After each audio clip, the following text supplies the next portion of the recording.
All right, today I am working on a 2000 Chevy Suburban. We have a no crank and no start. So let's go ahead and check this out. I'm still diagnosing it in this matter, so need the key for one. All right, so let's see what's this doing. So as you can see, we're cranking it. Another thing is to make sure your selector is fully engaged. These guys do tend to loosen up a little bit, and so sometimes it'll manipulate the computer thinking it's in reverse. So sometimes this needs to be fully up. So obviously that's not our issue. So I'm gonna hold this up while trying to crank it. So that's not our issue. Sometimes you can put it in reverse and neutral to start it. And if it does start, then we got something going on either with this or a neutral safety switch. Now it could either be the ignition too, or no, it can't be the ignition because that's not our symptom at that point. All right, so we're gonna go ahead and do a couple little testing on this, and this will kind of give you an idea how to test for like a crank or no crank, no start.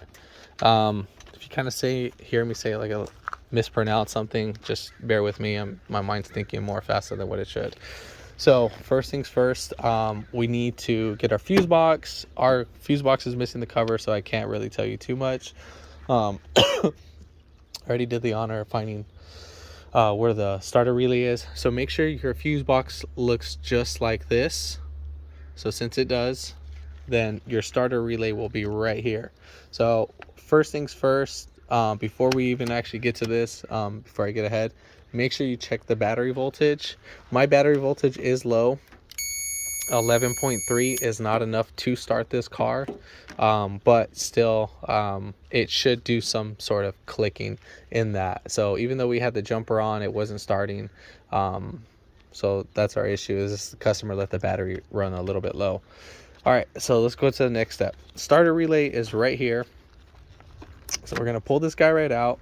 What you can do is you can switch this with another relay and so forth and see if it starts right up.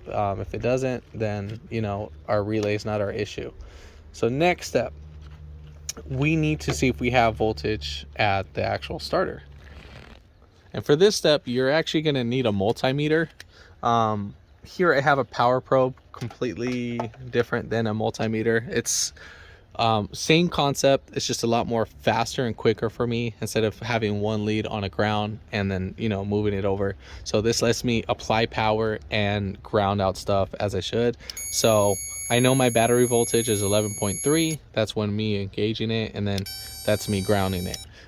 The way how you guys would do it is that you would have your multimeter, you'd put one lead on the negative terminal right here, since it's very close to the battery, and then the other positive lead will be right wherever you're going to check it. Now the actual terminal itself, or the testing pins on your actual digital multimeter, is going to be too thick to actually put inside here, so you need to get probably like a paper clip or something. I have some alligator clips, so I can insert these guys without opening the pins inside.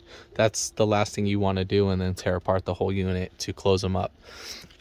All right, so one lead is going to be on the negative, and then we're going to use our other lead to test out some voltage, and then I'll tell you when to switch it over on the leads. I will guide you guys through that. Now you need to set your multimeter either to 12 volts or to 20 volts.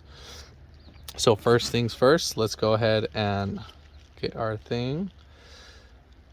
So we're gonna have our negative terminal lead here. You're gonna hold this right here at all times, and then now we're gonna test out. So 30, while reading our relay, so right here is our relay. So 30 is gonna be hot at all times. 87 is gonna be where the starter is, and then what is that? I think it's 86 right there. It's hard to see. These guys are going to get energized by the actual ignition. I think 86 is, let's see. So 86 is actually going to be our ground. So that should be grounded at all times, and then 85 will be our signal wire from the actual ignition. All right, so 30 is going to be hot at all times. 87 is going to be the starter. So that's going to, once this gets energized, the power is going to jump over to 87 and then, you know, start the car from that. And then 86 is going to be ground at all times. And then 85 is going to be our signal wire from the actual ignition when we're starting it. All right, so negative test lead on the negative terminal, and then your positive. So we're going to test out for voltage. So this is number 30 right here. So we're going to test that out. So we have 11.3 volts, which we should have. This should be hot at all times, which is great. So now we're going to go to 86, our little top left corner, and we need to make sure that's grounded. So that is ground. Now, if that is not grounded, let me kind of go back. So if this guy right here is not, if it's not, doesn't have any power, you need to check your power cable. You got to check from here over to here. So you would need to take off these two 13s and then these two 13s, and then this fuse box, you just go at the edges in the front and they should be clipped on, and then, you know, you just kind of wiggle it out and then so forth. You can kind of test the power, see what's going on, loose connection, or you need to ohms out that cable. I'm trying to be very thorough on this testing. All right, but if you have power or if you don't, so just check that setup. Now for the ground, since we have ground, we know our ground's not our issue. But if we didn't have ground, you would actually, the ground wire actually goes to the driver's side block. And so we're just gonna, right here, so we're gonna follow our ground wire. It's gonna go right over here. Sometimes, you know, they get a little rusted. So right there, see where that little 13 millimeter bolt is? So that's where the wire is actually connected. And there should be a second wire right there. I'm gonna zoom in on that. So you can see those two wires. There's one little small one, and then obviously the main big one. Now sometimes I see those wires break, but in this case that's not our issue. So that would be the ground for that. So we have that. All right, so next would be our starter. So we should have a signal. We should have some resistance from the we should have like some sort of circuit signal. So this obviously would be our ground. So that would be going to the starter itself. So it should be grounded out right now in that sense. But once you go ahead and jump this wire over here, then we know that will be our thing. One other quick way to determine it's your starter, you can get a jumper clip and you can jump 30 over to 87 right here. Make sure I'm saying that right. Yeah, 87. And then by doing that, you're just passing current. So you're bypassing the relay, and that will let you know, like, hey, you know, our starter is the issue. If it doesn't start, then our starter might be the issue. You need to check the power, see if you're actually getting power or some sort of signal at the actual starter itself. You might have a bad connection, or most of the time it might be the starter. So what I'm going to do is I'm going to add power, and we should hear a click. So we did hear that click.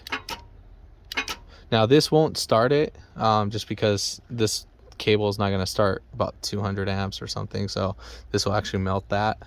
So that's just a little test, quick test feed. So next step would be our 85. So right now we're not getting any signal, which you shouldn't. So it's going to be a hot wire. So as soon as we go inside the car and we crank it, we should get some sort of signal. So I'm going to go inside the car and then we're going to crank it and see what we got. That's me cranking it right there. And we didn't get a signal. All right, so what we need to go ahead and do is we need to backtrack. So let's go over to inside the dash and see what's going on over there. We're going to put back on our relay, connect that guy back in, make sure it's in. So coming right here, we're going to go ahead and pull off our fuse panel because we need to find out the crank fuse. So looking for the crank fuse right here, we got a little crank fuse that's 10 amp. So let's go ahead and find that. So right here, there's our little fuse. All right, so we're gonna go ahead and test that. So you're actually going to put your negative lead. Let me get this zoomed out real quick so you guys can see. So you can actually put your, no, not right there, probably right here. Yeah, so you can put your negative lead like on one of these bolts right here. I mean, that's a good ground. The actually best ground will be at the negative terminal of the battery, just in case if you have any issues with that. But yeah, so make sure you're actually getting a good ground from there. That would be the best sense on that. So let's go ahead and see if we got any voltage right now. We shouldn't. All right, so we're gonna go ahead and you can either pull out this fuse and make sure you don't have any issues with it. So I'm gonna go ahead and at the same time I'm gonna be cranking it. So I'm gonna press down and hold that crank button. We should get some power. So we got the same voltage, and then bam, we got voltage. All right, so we know this actually rules out our ignition being the issue. So our ignition switch is not the issue, and our fuse is not the issue, because we got voltage on both sides of the fuse. So they have a little testing point where you can actually get your multimeter. So you would put the positive multimeter right there, and then the negative right there, and then you just test it on both sides just to see if you're getting any power. Oh, also another thing is I did forget to mention. Hey, when you're actually testing out the ground over here, I think this was the ground. So your two grounds right here, you need to make sure that you actually switch over your negative lead over to the positive and make sure you got some voltage right over there. I forgot to mention that in the beginning. The only one that you're gonna do these two. So these two will be on your negative terminal. So you would have one test lead on the negative terminal, and then you put your positive lead right over here. And then when you want to test out for your grounds, you're gonna switch over the the positive lead and put the negative lead over here on these two, just so we're clear on that. So now the next step would be to check out the safety neutral switch would be under the car, under the transmission, and we're going to go ahead and test that and make sure we're actually getting voltage to that unit. And if we are, then we got to make sure we're getting voltage from it. So I did lift it up the front a little bit. I did not take the front wheels off, but anytime when lifting up the front wheels, make sure you put your emergency brake on, and then make sure you put a chuck on the front and the rear wheel. I'm not doing that because it's rear wheel drive, and then the transmission locks everything. I mean, we're not really on a slanted hill or anything, but still, needless to say. Now, make sure you have a jack under here. So I lifted up from the front subframe, and then you could put your jack stands like right next to it and all that. So for this next step, you are going to need a second person. If not, you need to make sure you have a test lead on that sense. All right, so coming on the driver's side, transmission where the gear select lever is. So basically right there, I'm going to go ahead and zoom in on this. So you can see there's two connectors. That's the safety neutral switch. So you see that pink one that's on side E, and then the yellow one, I think it's on G. So right there. So the power feed when cranking the car is going to be that pink one, and then the signal coming out of that would be the yellow one. Now it's in the same connector. I know there's a yellow one on this white one right here. That's not the one that we're talking about. We're talking about where that black connector is right there, the connector on top. Now I have the 4x4, so this is going to be very tedious to do, but I do have a special tool. Now to take off those connectors, you do need heat. You can use a torch, but the way how you got to apply the heat is don't do it direct. If you have a heat gun or a hair dryer or a hair blower or whatever, for like grab it from your wife or something, you can heat those up, and then the glue on those will actually soften up and you can pull out the pigtail. As versus the torch, you can do it, but you can't heat it direct. You kind of just need to swing it on by just to warm up the plastic. You're not trying to burn it. So the tool that I have that I'm going to be using, it's going to be this guy, When doing this, you need to be very cautious not to touch any grounds when checking the power wire while you're doing this. If you do check out a power wire, you can mess up that. So I'm gonna go ahead and get myself situated. Let me go ahead and feed this right in. And then what I like about you can get these on Amazon for a couple bucks. So what I like about this, as I push in, it opens that and I can just slide it right there and it'll just kind of splice it just like a hairline. So yeah, so you can see right there, this is perfect. We'll barely open up the wires. It doesn't need that much force. It is spring loaded, so you're good to go.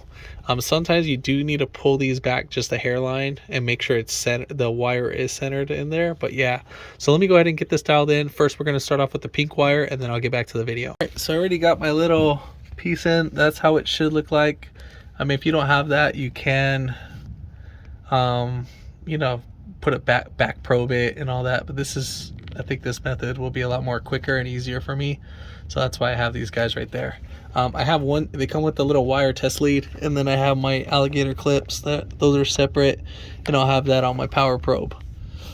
Now remember, this wire is not going to be hot right now, so as you see, well, it shouldn't be unless if I have the key in the on position. Oh, okay, it was on the on position. Okay, so your little signal wire should be like that, so it should be ground, and then the moment you put the key in the on position, so we got that going on. So we have, so that's right. So let's go from here and let's back that out, and then now we're gonna go to the yellow wire and do the same thing. So I'll go ahead and record that part. So I got the connector lead on the yellow wire, same connector. All right, so we got that going. So that's there, it's probed. Got that connected, and let's go ahead and crank the car. So we are not getting any signal from that. So we should get a signal from that. So everything is working up till that. Now let's say if you weren't getting a power wire to the pink wire, you actually need to, the junction will be right up here. I believe it's C1 and C2 that are going to be your pink wires. So right here, as you can see, C1 and C2, left side of engine box, F10, F or C10. I think that'll let you know. So a C2 connector and then C1 connector, I believe. That's what'll let you know what it'll jump from. So as you can see, as soon as we put the car to crank, the pink wire, which is E, and then G would be our yellow wire, and then it should send a signal, which we didn't have a signal to the little 85, and then therefore. Let me go ahead and replace this, and then we'll get back to the video. I will make a separate video on how to replace the